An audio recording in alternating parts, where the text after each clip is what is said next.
बात जुर्म से जूझते आवाम की हो या समाज में बढ़ते क्राइम ग्राफ की, अपराध की हर सूरत के पीछे छिपा होता है कोई न कोई गुनहगार। नमस्कार, मैं हूं सुमित झा।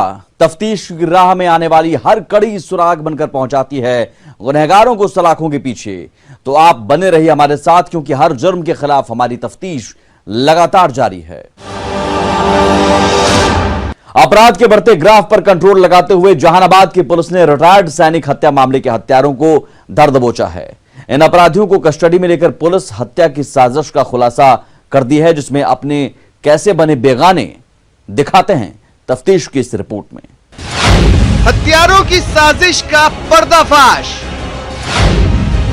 सरेआम गोली मारकर हत्या का खुलासा।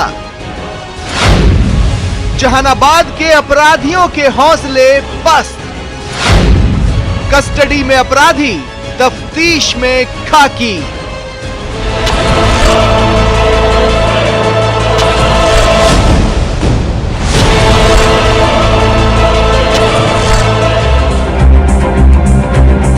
कुछ दिनों पहले हुई हत्या की गुत्थी को आखिरकार पुलिस ने सुलझा लिया। पुलिस ने दावा करते हुए बताया कि कैसे और कब साजिश के तहत इज्जत की मर्यादा को तार तार कर ऐसी सनसनीखेज वारदात को अंजाम दिया गया था। कहते हैं कि वारदात कब, कैसे और कहां से गुजर जाए किसी को भनक तक नहीं लगती, और वो स्याह रात में सनसनी फैलाकर सब कुछ तबाह भी कर देती है। लेकिन इसके सच को कभी भी कबूल नहीं किया जा सकता है। तभी तो आंखों के सामने तैर रहे इस मंजर को देखकर हम भी बोल रहे हैं कि गुनाह करना आसान तो होता है, जबकि गुनाह की गलियों से गुजरकर गुनहगार बनकर वापस शरीफों की बस्ती में लौटना उतना ही मुश्किल होता है, जब तक कानून का हाथ हैवानों के गिरेबां तक नहीं पहुंचता। तब तक वो अपने काले कारनामों को समाज में अपने नए नए तौर तरीकों से फैलाते रहते हैं। लेकिन कातिल कितना भी चालाक क्यों न हो, गलती उससे भी हो ही जाती है, और वो गुनाह को अंजाम देने के बाद आखिरकार सुराग छोड़ ही जाता है, जिसके बाद खाकी बड़ी ही आसानी से उसके गिरेबां को पकड़कर उसे सलाखों के पीछे पहुंचा देती है। सुपारी लेके कहीं भी किलिंग करते हैं, इंटर डिस्ट्रिक्ट कह सकते हैं। पहले भी इस तरह पटना जिला में भी क्राइम करते हैं, नालंदा जिला में भी क्राइम करते हैं, हमारे यहाँ भी करते हैं, नवादा से भी लिंक मिला है, तो लखीसराय में भी लिंक मिला है। अभी क्रिमिनल हिस्ट्री हम लोग इकट्ठा कर रहे हैं, वो भी मिलेगा तो हम लोग। इस कत्ल में भी हम यही चाहते हैं कि कातिल जल्द से जल्द हवालात पहुंचे और उसे कड़ी सजा मिले। लेकिन उससे पहले जान लेते हैं क्या है आखिर पूरी दास्तां। दरअसल बिहार के जहानाबाद में अपराधियों के हौसले इतने बुलंद होते जा रहे हैं कि वो सरेराह सरेआम किसी को भी मौत के घाट उतार देते हैं।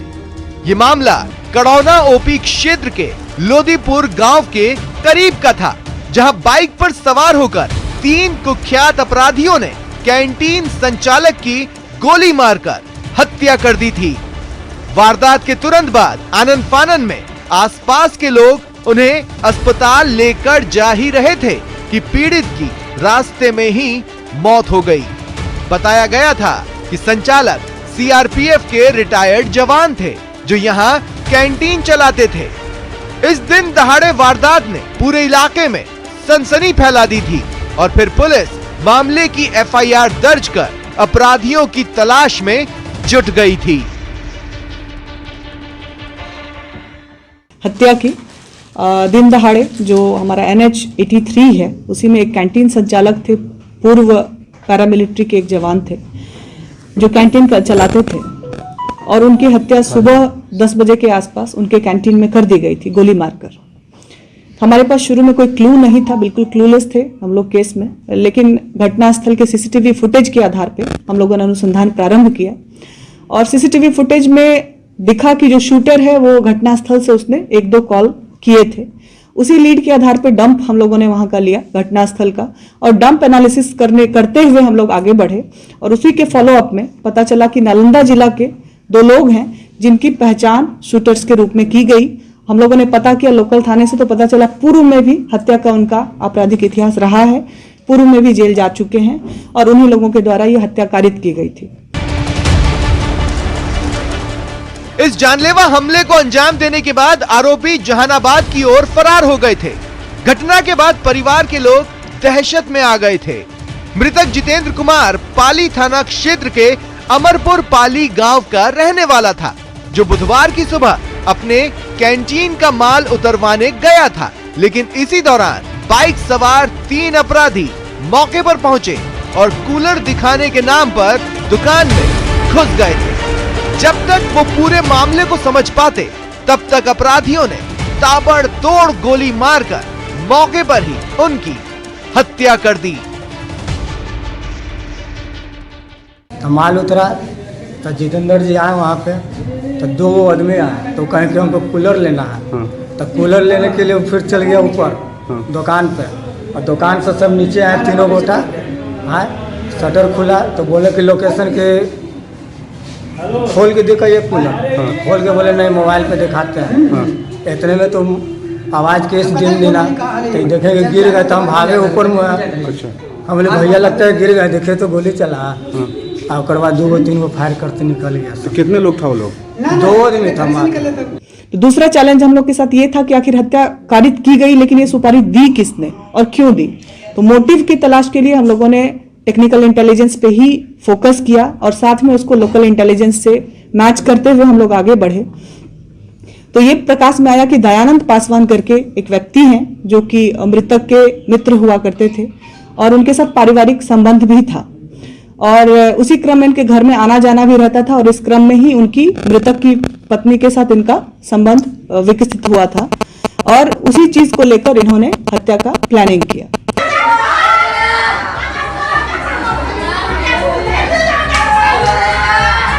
तस्वीरों में आप साफ देख सकते हैं कि कैसे मौत के बाद परिजन विलाप कर रहे थे। अपने सगे की मौत के इंसाफ के लिए सड़क जाम लगाकर बैठ गए थे। लेकिन सवाल उस वक्त उठे थे खाकी की लापरवाही पर, जिसकी एवज में खाकी ने एड़ी चोटी का जोर लगाया और अपराधियों को पकड़कर हवालात तक पहुंचा दिया। दयानंद पासवान ने इस पूरी घटनाक्रम में अपनी संलिप्तता स्वीकार की है और उन्होंने अपने साथ अपने को एक्यूज्ड लवकुश के बारे में भी इसमें बताया है। इनका उद्देश्य था कि संभवतः मृतक की मृत्यु के बाद जो है उनकी पत्नी से ये शादी कर पाएंगे, और लवकुश का उद्देश्य ये था कि कैंटीन उनको मिल जाएगा।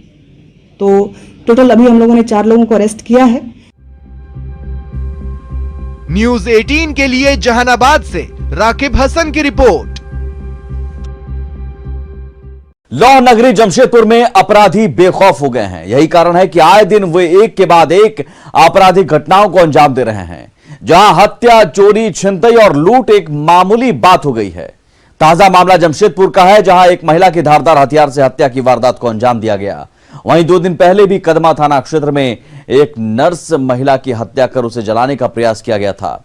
2 महिलाओं की हत्या से पूरे इलाके में हड़कंप मच गया। क्या है पूरा मामला, देखते हैं तफ्तीश में। जमशेदपुर में अपराधियों का तांडव जारी। 2 महिलाओं की हत्या से हड़कंप। धारदार हथियार से की निर्मम हत्या। हत्या की जांच में जुटी पुलिस।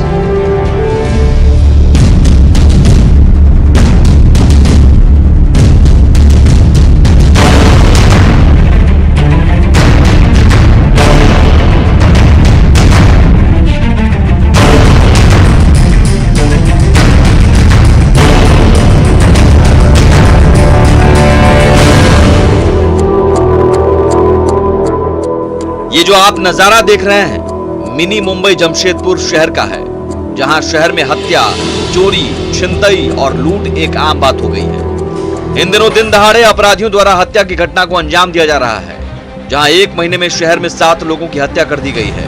वहीं सिर्फ 4 दिनों में बड़े ठेकेदार दानिश की हत्या के साथ 2 महिलाओं के घरों में घुसकर अपराधियों द्वारा हत्या की घटना से पूरे शहर में लोगों में खौफ देखा जा रहा है। जमशेदपुर के कदमा थाना क्षेत्र स्थित रामनगर रोड नंबर 3 में जयंती अपार्टमेंट के एक फ्लैट में महिला का शव मिलने से सनसनी फैल गई। शव की सूचना पुलिस को दी गई, जिसके बाद पुलिस मौके पर पहुंचकर शव को कब्जे में लेकर मामले की जांच कर रही है। बताया जा रहा है कि बागबेड़ा की रहने वाली अनीता कुमारी ब्रह्मानंद अस्पताल में नर्स थी, जो अपने इस फ्लैट में अकेले रहती थी। कुछ साल पहले इनकी शादी हुई थी, जिसके बाद पत्नी पति दोनों ने एक दूसरे को छोड़ दिया। तभी से अनीता कदमा स्थित एक फ्लैट में रहती थी। इसी दौरान अरविंद नामक युवक उसके साथ रिलेशनशिप बनाकर रहता था। वहीं वो घर में अकेली थी। तभी अनीता कुमार के फ्लैट में किसी ने हत्या कर दी, जिसके बाद शव को फ्लैट के घर में ही बुरी तरह जलाने का प्रयास किया गया। जब फ्लैट में अरविंद पहुंचे तो देखा कि बाहर से ताला बंद था और अनीता दरवाजा नहीं खोल रही थी। जिसके बाद अरविंद ने ताले को तोड़ा और घर में घुसे तो वहां घुसते ही अरविंद ने अनीता के शव को देखा और हैरान हो गए। शरीर पर कई जगहों पर चोट और कट के निशान थे। वहीं अनीता के चेहरे को बुरी तरह जलाया गया था। जिसके बाद अरविंद ने इसकी सूचना कदमा पुलिस को दी। पुलिस मौके पर पहुंचकर शव को कब्जे में लेकर पूरे मामले की जांच कर रही है। वहीं अनीता की मौत की सूचना मिलते ही उसके छोटे भाई मनोज शर्मा बागबेड़ा से कदमा पहुंचे। हालांकि अरविंद ने किसी पर आरोप नहीं लगाया, मगर फ्लैट में किसी विवाद के बारे में बताया। पुलिस शव को कब्जे में लेकर पूरे मामले की जांच कर रही है। मतलब ताला लॉक था, ताला खोले अंदर देखे, उसके बाद फिर हम 100 नंबर पे कॉल किए, बगल से आंटी लोग को बुलाया और फिर 100 नंबर पे कॉल किया। ताला चूंकि लॉक था वहाँ से, तो ये कंफर्म था कि मर्डर वाला सीन है और चेहरा पे पूरा ब्लड वगैरह सब लगा हुआ था। तो वो मर्डर करके फिर जलाने की कोशिश की गई। आप मैंने आपके कौन लगते थे? Live in relation. अच्छा, कितना साल से? 6 साल से। अनीता जी का बहुत पहले जब बैचलर थी, करीबन 18 साल की, एक स्कूल में पढ़ाने जाते थे, तो वहीं पर एक सुनील सिंह करके थे, तो उनसे भी मैरिज हुआ था। अच्छा, उसके बाद फिर हम लोग के घर से वो चली गई। उसके बाद फिर कभी आई भी नहीं। फिर कभी हम लोग घर में नहीं आए। तो ये अकेले रहते थे? हाँ, वो अकेले रहते थे। फिर वो बाद में पता चला कि वो भी पटना में उसको मतलब कि छोड़ दिया। फिर वहाँ से आकर के फिर यहाँ पे अपने ट्रेनिंग वगैरह की। दूसरा मामला जमशेदपुर के बिष्टुपुर थाना क्षेत्र के हरिजन बस्ती का है, जहां जूली घोष नामक महिला के धारदार हथियार से हत्या की घटना को अंजाम दिया गया। अपराधियों ने घर में घुसकर धारदार हथियार से घटना को अंजाम दिया, जिसके बाद आसानी से अपराधी घटना को अंजाम देकर फरार हो गए। हत्या की जानकारी पूरे बस्ती में आग की तरह फैल गई, जिसके बाद बस्ती के लोगों में दहशत फैल गई। वहीं सूचना मिलते ही मौके पर सिटी एसपी और बिष्टुपुर थाना प्रभारी मौके पर पहुंचे और शव को कब्जे में लेकर मामले की जांच में जुट गए। बताया जा रहा है कि महिला अकेले अपने घर में रहती थी और उसका पति अपराधी कल्लू घोष था। फिलहाल अपराधी कल्लू घोष की पूर्व में ही मौत हो चुकी है। हालांकि इस घटना को किसने अंजाम दिया, क्यों जूली घोष की हत्या की गई, इन सभी बिंदुओं पर पुलिस जांच कर रही है। वहीं बस्ती के लोग आक्रोश में हैं कि जल्द से जल्द आरोपी की गिरफ्तारी हो सके। हम लोग देखें कि तो मृत अवस्था में जूली घोष पड़ी हुई थी। हम लोगों ने तुरंत CCR-DSP साहब को, बिष्टुपुर थाना प्रभारी साहब को हम लोग सूचना दी। और ये जो घटना हुआ है हमारे धतकीडी मुखी बस्ती में, ये पहली बार एक घटना हुआ है एक महिला के ऊपर। और मैं प्रशासन से मांग करता हूँ कि ये घटना का निष्पक्ष जांच हो। हरिजन बस्ती के अंदर एक जूली घोष नाम की एक महिला है, उसकी किसी ने किसी धारदार नुकीले हथियार से सर में चोट मार के हत्या कर दी। हत्या के कारणों का खुलासा अभी नहीं हो पाया। अभी इसमें इंक्वेस्ट की कार्रवाई चल रही है और इन्वेस्टिगेशन में हम लोग आगे खुलासा करेंगे कि ये हत्या किसने की और किन कारणों से। हालांकि शहर में 2 महिलाओं के घर में घुसकर अपराधियों द्वारा हत्या की घटना को अंजाम देकर अपराधियों ने पुलिस को बड़ी चुनौती दी है। वहीं पुलिस ने भी कदमा में नर्स हत्या मामले में प्रेमी समेत 2 लोगों को हिरासत में लेकर पूछताछ कर रही है। तो वहीं बिष्टुपुर महिला हत्या मामले में बेटे समेत 3 लोगों को हिरासत में लेकर पूछताछ कर रही है।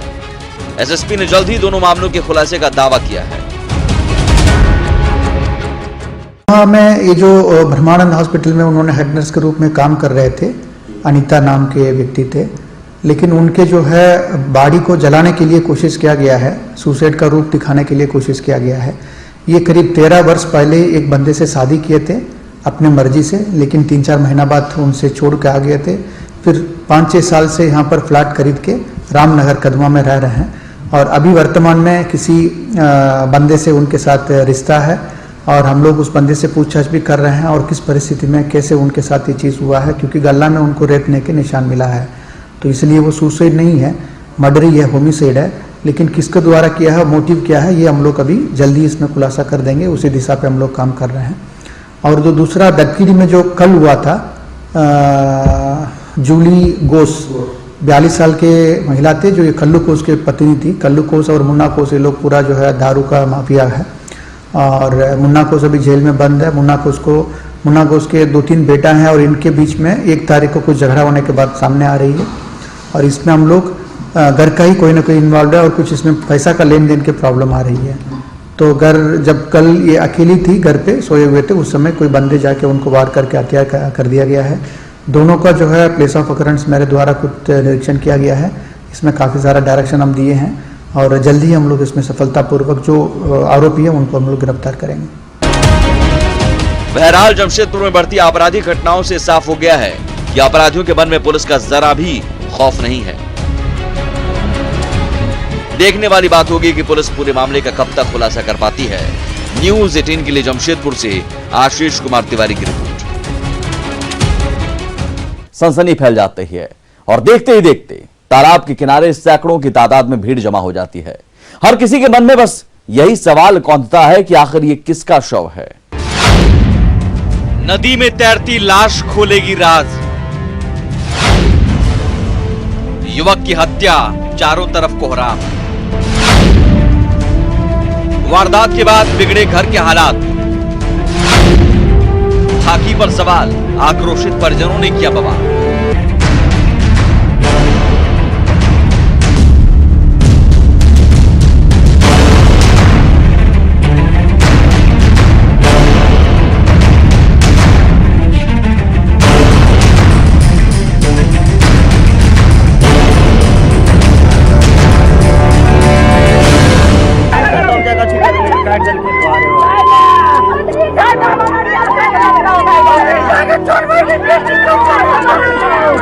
इस चीख पुकार को सुनकर किसी के भी रोंगटे खड़े हो जाएंगे।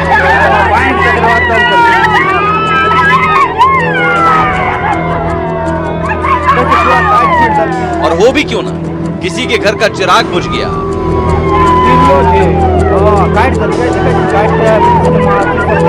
इस हृदय विदारक घटना ने पूरे इलाके में सनसनी फैला दी।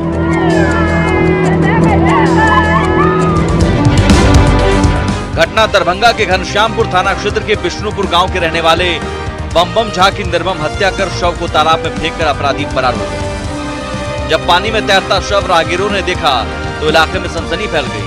पानी में तैरते शव को जब बाहर निकाला गया तो शव की पहचान गांव के ही बम झा के रूप में की गई। बम झा अपने ही गांव के बाजार में पान की दुकान कर अपना जीविका चलाता था। हर दिन की तरह जब बीती रात बम झा दुकान बंद कर घर नहीं पहुंचा तो परिजनों ने उनकी तलाश शुरू की, लेकिन पूरी रात खोजबीन के बावजूद बम झा नहीं मिले। जब सुबह तालाब में तैरता शव मिला तब परिजनों को पता चला कि उनकी हत्या कर दी गई है। तालाब से कुछ ही दूरी पर बगीचे में बम झा की बाइक भी मिली, साथ ही बाइक के पास खून भी फैला हुआ था। वहीं मृतक के सर पर चोट के निशान है, साथ ही गले में गहरे घाव के निशान भी हैं। शव मिलते ही अफरा तफरी मच गई। चीखने चिल्लाने की आवाज फिजाओं में गूंजने लगी।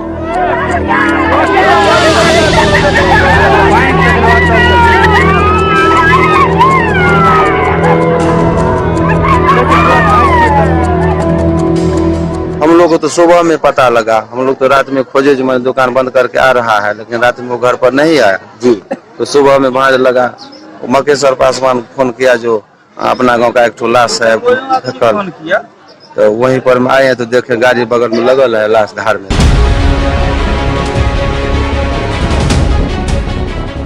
वहीं मृतक की दादी ने हत्या के पीछे गांव के बगल के ही कमलपुर गांव के रहने वाले विकास पर हत्या का आरोप लगाया। उनका कहना है कि रुपए के लेन देन में ही हत्या की गई है। साथ ही कहा कि रात 8 बजे विकास ही मेरे पोते को बुलाया था, उसी ने हत्या की। हमरा पोता के गांव पर गेल सामान ललक विकासबा, तकर बाद 8 बजे रात में फिर फोन कर जहाँ चल आओ। बाबू हमारे गांव पर नहीं गेल, विकास में दिस चल आयल। विकास कौन है? विकास सुरी बात है कमलपुर के। कमलपुर? हाँ, कमलपुर के सुरी है विकासबा। अच्छा, बहुत रुपया है, बहुत गाड़ी माल ला जाइए, वह दुश्मन भए गेल पैसा के दुआरे। दोस्त छथिन? हाँ दोस्त छियै। वहीं शव मिलने के बाद आक्रोशित होकर ग्रामीणों ने शिवनगर घाट से सुपौल जाने वाले मुख्य सड़क के विष्णुपुर में शव को रखकर सड़क जाम कर शव के साथ प्रदर्शन करने लगे। स्थानीय लोगों का आक्रोश पुलिस के खिलाफ भी है। पुलिस पर आरोप है कि इलाके में नशेड़ियों के द्वारा घटना को अंजाम दिया जाता है, लेकिन पुलिस न ही नशेड़ियों के खिलाफ कार्रवाई करती है, न ही तस्करों के खिलाफ।